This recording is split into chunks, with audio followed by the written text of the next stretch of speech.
Have you ever had somebody without Parkinson's act like you're exaggerating, even when you're struggling with the simplest things? Yeah, me too. And more times than I can count. Well, today we're going to be talking about the 5 things people without Parkinson's will never truly understand.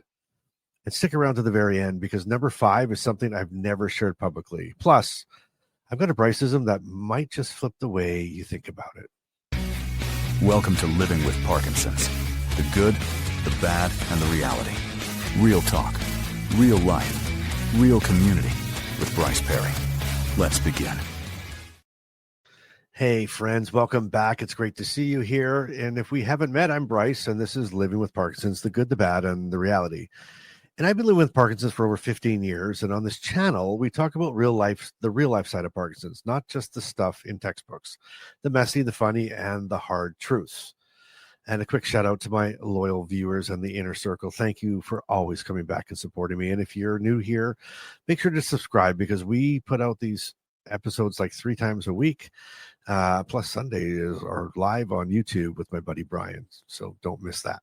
But before we dive in, drop me a comment below. What's the one thing that you wish people without Parkinson's understood about your life?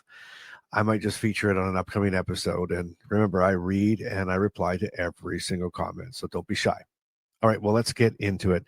Here's the number one thing, or here's the first thing that I wish people with Parkinson's would know, but they'll never know. It's the invisible battle inside your body. Now, this one started early for me before I even had my official diagnosis. On the outside, I looked fine.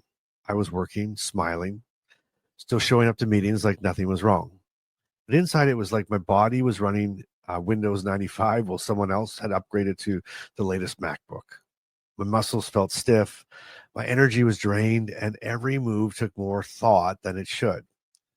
I remember this one meeting where I kept adjusting my chair, trying to hide how rigid my arm was.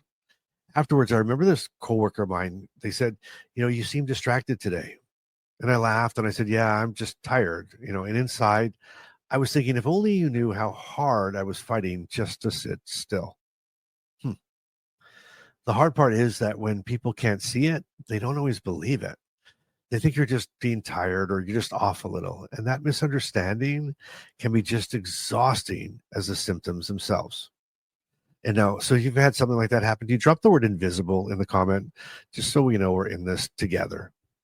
Invisible in the comment.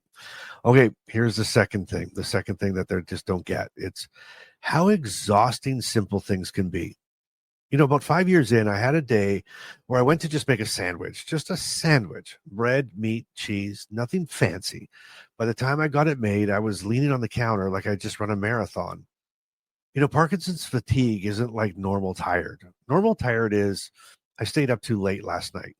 Parkinson's tired is someone secretly gave up gravity on Earth and forgot to tell me. And it's not just sandwiches, laundry, walking across a parking lot, even brushing your teeth can feel like an Olympic event some days. I actually joked with Carmen once, if making this grilled cheese doesn't qualify me for a gold medal, then I want a refund. She rolled her eyes, but she also handed me the spatula. And after explaining that kind of fatigue to someone who has never felt it, it's like trying to describe a brand new color that they've never seen. It's that difficult. And by the way, if you like this kind of real talk about Parkinson's, hit that subscribe button. It's free and it tells YouTube that conversations like this matter. Okay, here is number 3. Number 3, the mental energy it takes just to move. Now, for me, it started around year 7 or 8, or even before that. Walking, turning, picking something up, things that used to be automatic now require this entire whole mental checklist. Like, where's my balance? How's my timing? Will my foot crash? Is the floor slippery? Do I look like I'm wobbling? It's like having a NASA launch sequence running in the back of your brain, like 3, 2, 1, step. I once stood at a doorway at a conference, completely overthinking how to step through without freezing. People were behind me waiting, so I just blurted out, "Sorry, folks, just buffering." Got a laugh, but inside I wasn't joking. Inside I was petrified. And hey, it's crazy. but this should and could and probably does sound familiar. And if it sounds familiar, hit that like button for me so more people can see the real side of Parkinson's. But we don't pull punches here. And when people without Parkinson's, they just say, just relax, or if only it were that easy, right? It's almost funny. Just relax. Okay, I'll just relax and it's all better, right? And just to be clear, everything that we're talking about today comes from Parkinson's itself. It's not just getting older or, being out of shape. So that's all it is. It's straight out from Parkinson's. Thank you, Parkinson's. Thanks, Parkinson's. All right, number 4. Your good days don't mean that you're cured. I've had people see me on a good day, and I actually heard this before. Wow, you look great. Are you better now? Nope. Parkinson's doesn't take a vacation day, and a good day is just that. It's a good day. I once had a friend pat me on the back and say, "Looks like they fixed you." I wanted to reply, "Yeah, the warranty was up, so they patched me." Instead I smiled and said thanks, because honestly, they meant well, but it was just crazy. These people just can't and won't get it. So here's the truth. Looking good for a few hours doesn't mean the disease took the day off. It just means for that little while, the meds lined up right and the stars aligned, and it was great.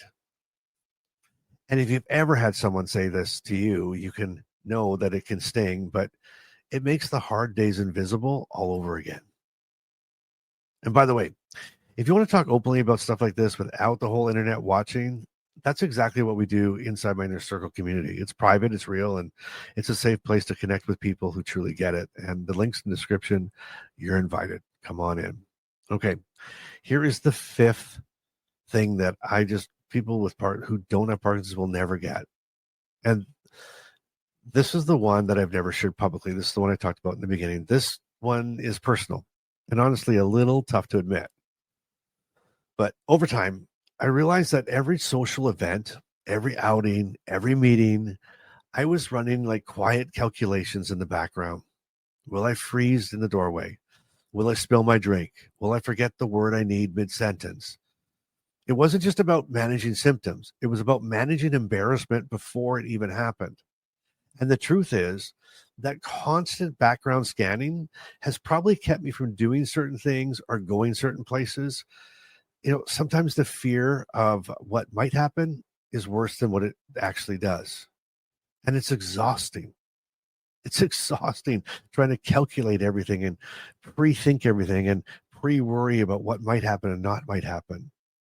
Now, I've never said that one out loud before, but I'm saying it now because, if you felt the same way, I want you to know it's okay. It's okay to admit it, and it's okay to start push back against it. And even little tiny steps forward make all the difference. With Parkinson's, the things that people don't understand aren't just symptoms. They're the choices, the hidden calculations, and the invisible battles that nobody else sees. All right, you've made it this far, so you've unlocked my Bryce-ism for this episode. And here you go. With Parkinson's, your strongest muscles aren't in your body. They're in your ability to keep showing up when nobody else sees the fight. So let me ask you, which one of these 5 hit you the hardest? Or what would you add to the list? Drop it in the comments. And remember, I read every one. And if this episode connected with you, give it a like and share it with somebody who could use it. And subscribe so you don't miss future videos. And if you want a place where you can talk about this 24/7 with people who truly understand it, check out the Inner City community. The link is right below.